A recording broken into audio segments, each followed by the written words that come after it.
Last week, I, Richard Wellington, told you about the positive health effects of expressing gratitude.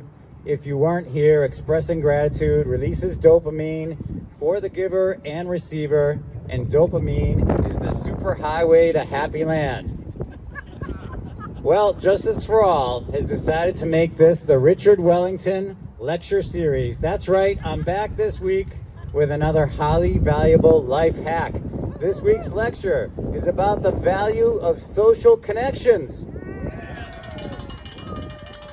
One of the things for which we are most proud about Justice for All is the community that we have all built here at this time, at this facility. These relationships we have built here and at Bearing Witness make us more effective in our resistance against ICE, in our solidarity work on behalf of immigrants, but they are also important for our health. A core finding of Robert Putnam's famous book, Bowling Alone, is that by joining just one group, your chances of dying over the next year are cut in half. In reading Bowling Alone, you realize it wasn't the bowling that was important. There are no magical health benefits from rolling a ball down an alley. The value was that it was an activity done together with random groups of people. Friendships were formed between people that may otherwise not have met.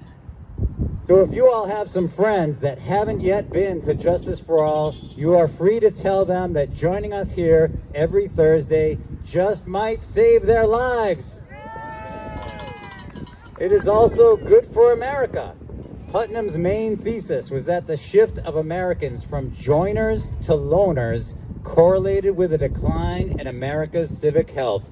So be a joiner and keep coming to Justice for All and improve the civic health of America. Further support comes from the Harvard study of adult development, which was conducted over an 85-year period.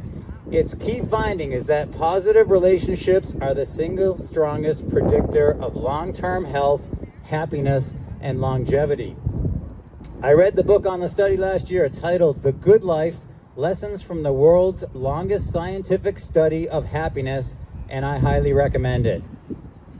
So when you're finished here protesting for immigrant justice, do yourself a favor and improve your health, happiness, and longevity by simply having lunch or a cup of coffee afterwards and get to know somebody new.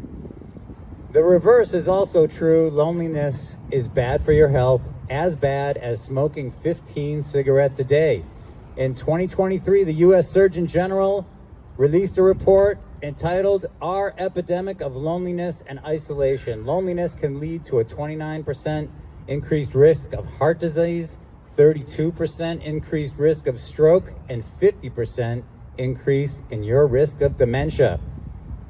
If only they could make a pill that would reduce the risk of stroke, heart disease, and dementia while increasing your happiness and longevity. Well, we have such a pill, and it is called each other.